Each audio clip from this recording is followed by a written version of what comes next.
Hello students, today we will study lesson number 5 of a different kind of school. Children, very interesting chapter about a school which is very different. Children, in this lockdown we all are missing school. So let's have some memories of our school and study here a different kind of school. I had heard a great deal about Miss Beam's school, but not till last week did the chance come to visit it. Author is saying कि उसने बहुत सुना है Miss beam के school के बारे में, but पिछले हफ्ते ही उनको वो चांस मिला जब वो मिस बीम के स्कूल घूमने जा सके. When I arrived, there was no one in sight but a girl of 12 years. जब मैं वहाँ पहुँचा तो कुछ भी नहीं दिख रहा था, सिर्फ एक लड़की दिख रही थी जो करीबन 12 साल की थी. Her eyes were covered with bandage, as we can see in the picture. उसकी आंखें पट्टी से बंधी हुई थी. And she was being led carefully between the flower beds by little boy. और एक छोटा सा लड़का उसको फ्लावर बेड्स से गुजरते हुए ध्यान से ले जा रहा था, कि मतलब वो किसी फ्लावर के ऊपर चढ़ ना जाए. फ्लावर बेड होता है बगीचा. Who was about 4 years younger. लड़की 12 साल की थी, लड़का करीबन 8 साल का था. She stopped and it looked like she asked him who had come. वो रुकी और ऐसा लगा उसने पूछा हो कि कौन आया है. He seemed to be describing me to her.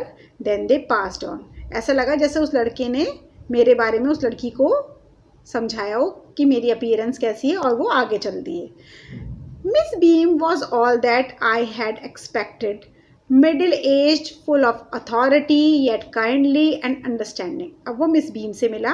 Miss beam के बारे में जैसा मैंने एक्सपेक्ट किया था, जैसे मैंने सोचा था, वो बिल्कुल वैसी ही मिली. मिडिल एज मीन्स एक अधेड़ उम्र की, जिम्मेदारी से भरी हुई, अच्छे नेचर वाली, फ्रेंडली और काफ़ी समझदार लेडी वो मुझे दिखी. Her hair was beginning to turn grey. उनके बाल भी अब हल्के हल्के सफ़ेद होने लगे थे. She had the kind of plump figure that is likely to be comforting to a home sick child. और उनकी थोड़ी मोटी सी हो चुकी थी, जैसे कि वो थोड़ी ज़्यादा उम्र बढ़ रही थी, उस तरह से थोड़ी मोटी फिगर थी. और मतलब जो होम सिक बच्चा हो उसे वो देखकर अच्छा लगे, उन्हें देखकर अच्छा लगे, मीन्स होम सा फीलिंग आए. I asked her some questions about her teaching methods, which I had heard were simple. मैंने उनसे जो हमारे ऑथर हैं उन्होंने पूछा कुछ कि आप किस तरीके से पढ़ाती हैं, क्या क्या टेक्निक्स यूज़ करती हैं. तो कुछ सिंपल से क्वेश्चन उन्होंने पूछे और सिंपल से ही जवाब उन्हें मिले. No more than is needed to help them to learn how to do things. Simple spelling, adding, subtracting, multiplying and writing. Madam ने आंसर दिया, मिस भीम ने, कि ज़्यादा ज़रूरत है उनको मदद करने में कि जो सिंपल चीज़ें हैं वो कैसे करें, ये सब उन्हें सिखाना. जैसे कि स्पेलिंग सिखानी, एडिशन, सब्ट्रैक्शन, मल्टीप्लाई और राइटिंग सिखाना. The rest is done by reading to them. बाकी सब उनको पढ़ा के सिखाया जाता है. And by interesting talks. उनको अच्छे अच्छे किस्से सुनाए जाते हैं. During which they have to sit still and keep their hands quiet. जो उन्हें ध्यान से सुनना पड़ता है और समझना पड़ता है. They are practically no other lessons. और इस तरह हम उनको कुछ लेसन्स देते हैं, मॉरल वैल्यूज़ देते हैं. सो ये कुछ टेक्निक्स उन्होंने बताई कि वो किस तरह अपने स्टूडेंट्स को पढ़ाती हैं और चीज़ें सिखाती हैं, उनके स्कूल में कैसे चलता है. The real aim of this school is not so much to teach thought as to teach thoughtfulness, kindness to others and being responsible citizens. Look out of the window a minute, will you? अब madam ने बोला कि हाँ, मेरे school का जो मुख्य सिद्धांत है, जो मुख्य एम है, वो ये है कि उनको सोचना नहीं, सोचने का तरीका सिखाना है. उनको लोगों की तरफ अच्छा बनाना सिखाना है और उनको एक ज़िम्मेदार नागरिक बनाना है. बच्चों को वो ये क्वालिटीज़ सिखाती हैं. अब वो कहती हैं, अब ज़रा आप कुछ देर के लिए विंडो से बाहर देखेंगे. I went to the window which overlooked a large garden and a playground at the back. What do you see? Miss Beam asked. अब मैंने जब देखा, मैं गार्डन की तरफ गया तो मैंने विंडो के बाहर देखा, एक बहुत बड़ा सा गार्डन था और एक प्लेग्राउंड था उसके पीछे. तो मिस बीम कहती हैं, क्या देखा आपने? I see some very beautiful grounds, I said. Not a lot of jolly children. It pains me, though, to see that they are not all so healthy and active looking. अच्छा, उन्होंने कहा मैंने बहुत बड़ा बड़ा ग्राउंड देखा है और मैंने देखा कुछ बच्चे हैं, लेकिन मुझे ये देखकर दुख हुआ कि वो बच्चे हेल्दी नहीं हैं, वो एक्टिव नहीं हैं, उनमें कोई ना कोई दिक्कत है. When I came in, I saw one poor little girl being led about. जब मैं आया था तब मैंने देखा एक छोटी सी बेचारी बच्ची थी जिसे एक बच्चा ले जा रहा था. She has some trouble in her eyes. उसकी आंखों में कुछ दिक्कत थी. Now I can see two more with the same difficulty. अब मैं दो और ऐसे बच्चों को देख रहा हूँ. सो बच्चों, अगर हम स्कूल में जाते हैं या हम कहीं भी बच्चों को देखना चाहते हैं, गार्डन में देखते हैं, पार्क में देखते हैं, तो हम ये देखना चाहते हैं कि वो बच्चे हंसते खेलते खूब खिलखिलाते हुए हों. लेकिन यहाँ जब ऑथर हमारे देख रहे हैं तो उन्हें देख रहा है कि कोई बच्चा बेचारा चल नहीं पा रहा, कोई देख नहीं पा रहा, तो वो कह रहा है मुझे अच्छा नहीं लग रहा. And there is a girl with a crutch watching the others at play. एक बच्ची है जिसने बैसाखी ली हुई है. क्रचेस होते हैं जो जिनके पैर नहीं होते या पैरों में चोट लगी होती है, वो लेके चलते हैं बैसाखी. वो लेके एक लड़की है. She seems to be a hopeless cripple. लगता है बेचारी क्रिपल है. क्रिपल मीन्स उसके हाथ नहीं है. Miss Beam laughed. Oh no, she said, she is not really lame. This is only her lame day. The others are not blind either. It is only their blind day. इतने में ही miss beam हंसती हैं और वो कहती है अरे भैया, ये कोई लेम नहीं है, ये कोई लंगड़ी लूली बच्ची नहीं है, आज इसका लेम डे है, इसका लूला डे है. और वो बच्ची भी कोई लंगड़ी नहीं है, उसका लंगड़ा डे है. और वो बच्ची कोई अंधी नहीं है, उसका अंधा डे है. तो अब बड़े सरप्राइज हो गए author ji. I must have looked very surprised. She laughed again. और मैं तो बहुत ही सरप्राइज हो गया था. ये लेम डे क्या होता है? और वो जोर जोर से हंसे जा रही थी. This is very important part of our system to make our children appreciate and understand misfortune. We make them share in misfortune too. अच्छा, उसने कहा हमारे स्कूल का एक बहुत इंपॉर्टेंट पार्ट है, हम उन्हें दिक्कतों का सामना करना सिखाते हैं, हम दुर्भाग्य सिखाते हैं कि अगर कई बार कुछ मिसहैपनिंग हो जाए तो वो उसे कैसे फेस करेंगे. तो हम उन्हें अभी से ही ये ट्रेनिंग देते हैं कि अगर आपकी आइज़ चली जाएँ तो आप कैसे बिहेव करोगे, अगर आप लंगड़े हो जाओ तो आप कैसे चलोगे, लूले हो जाओ तो कैसे मैनेज करोगे, चोट लग जाए तो कैसे होगे, गूंगे हो जाओ तो कैसे बिहेव करोगे. तो हम ये चीज़ें बच्चों को सिखाते हैं, मिस बीम कह रही हैं. During the blind day, their eyes are bandaged absolutely and they are on their honor not to peep. The bandage is put on overnight so they wake blind. जब बैंडेज डे किसी का आता है blind day, तो एक रात पहले ही उसकी यहाँ पट्टियाँ बांध दी जाती हैं आँखों पे. अगले दिन वो उठता है तो उसे ऐसा फील होता है जैसे मैं ब्लाइंड हूँ, तो उसे ब्लाइंड डे की प्रैक्टिस करनी पड़ती है. और बच्चों को ये सिखाया है कि वो ब्लाइंड डे है तो वो चीट नहीं करेंगे, देखेंगे नहीं. This means that they need help with everything. इसका मतलब है उन्हें पूरे दिन मदद चाहिए होगी. Other children are given the duty of helping them and leading them about. They all learn so much this way, both the blind and the helpers. अब बच्चों को, बाकी जो बच्चे होते हैं जिनका ब्लाइंड नहीं होता, वो उस ब्लाइंड पर्सन की मदद करते हैं और इस तरीके से वो नई चीज़ सीखते हैं कि कैसे ब्लाइंड की मदद करनी है. और ब्लाइंड को आता है कि कैसे ब्लाइंड होकर जीवन जीना है. There is no misery about it, Miss Beam continued. इसमें कोई बुरी बात भी नहीं है. Everyone is very kind. सब लोग यहाँ पर बहुत ही दयालु हैं. And it is really something of a game. और ये हमारे गेम का एक हिस्सा है. Before the day is over, though, even the most thoughtful child realizes what misfortune is.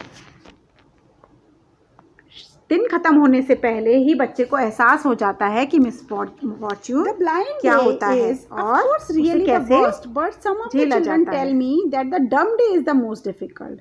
अब मैडम समझा रही हैं ऑथर को कि भैया सबसे मुश्किल होता है ब्लाइंड डे, लेकिन कुछ बच्चे कहते हैं कि ब्लाइंड डे से भी मुश्किल होता है गूंगा डे. भाई पता नहीं क्या चल रहा है इनके स्कूल में. We can not bandage the children's mouths, so they really have to exercise with their will power. क्योंकि बच्चों के मुंह तो बांधे नहीं जा सकते, उन्हें अपनी विल पावर, अपनी इच्छा शक्ति से ही काम करना है. मतलब उन्हें समझा रखा है कि बेटा आपका डम डे है, गूंगा डे है, आपको बोलना ही नहीं है. तो अपने ऊपर कंट्रोल कर पाना तो बड़ा मुश्किल होता है ना. आंखें बंद है तो दिखेगा ही नहीं, लेकिन जब मुंह ही खुला हुआ है तो फिर ना बोलो तो मुश्किल है. Come in to the garden and see for yourself how the children feel about it. वो बोलती हैं कि चलो आपको मैं गार्डन में लेके चलती हूँ और देखते हैं कि बच्चे कैसा फील करते हैं. Miss Beam led me to one of the bandage girls. He is a gentleman come to talk to you, said Miss Beam and left us. Miss Beam उसको एक अंधी बच्ची के पास ले गई जो कि बैंडेजेस बांधी हुई थी, जिसका ब्लाइंड डे था. उसने कहा बेटा यहाँ पे एक जेंटलमैन है जो आपसे बात करना चाहते हैं. ये सब कहकर मिस बीम उसे ऑथर को उस बैंडेज गर्ल के पास छोड़ के चली गई. तो अब दोनों की कन्वर्सेशन स्टार्ट होती है. Don't you ever peep, I asked the girl. बच्ची तुम कभी झांकती नहीं हो? Oh no, she exclaim. नहीं नहीं बिल्कुल भी नहीं. दैट वुड बी चीटिंग, ये तो एक चीटिंग होगी. But I had no idea it was so awful to be blind. लेकिन मुझे पता नहीं था कि अंधा होना इतना बेकार, इतनी घटिया चीज़ है. You can't see a thing, you feel you are going to be hit by something every moment. It's just a relief just to sit down. कितना मुश्किल होता है हर समय ये फील करना कि आपकी चोट लगने वाली है, आप गिरने वाले हो, आप किसी चीज़ से टकराने वाले हो, और अच्छा लगता है कि हम बैठ जाएं. क्योंकि अंधे होके बैठना तो ईजी है क्योंकि आपको कोई चोट नहीं लगेगी. Are your helpers kind to you, I asked.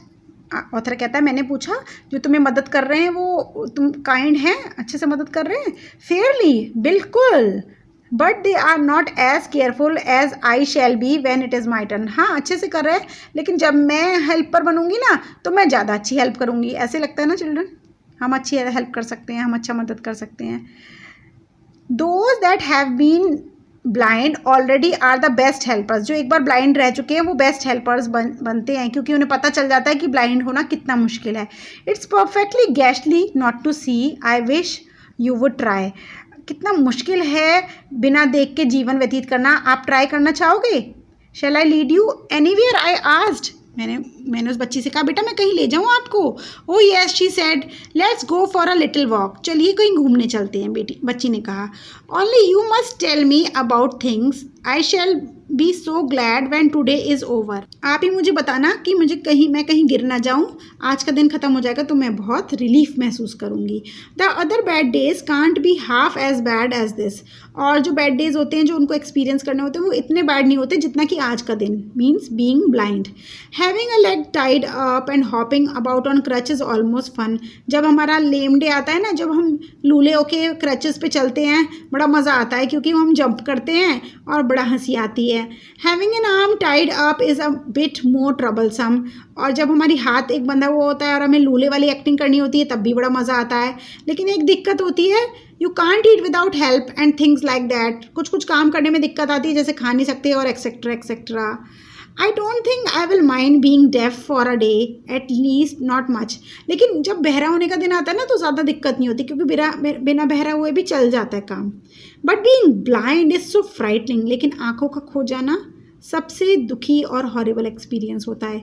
My head aches all the time just from worrying that I will get hurt. Where are we now. लेकिन सबसे दिक्कत होती है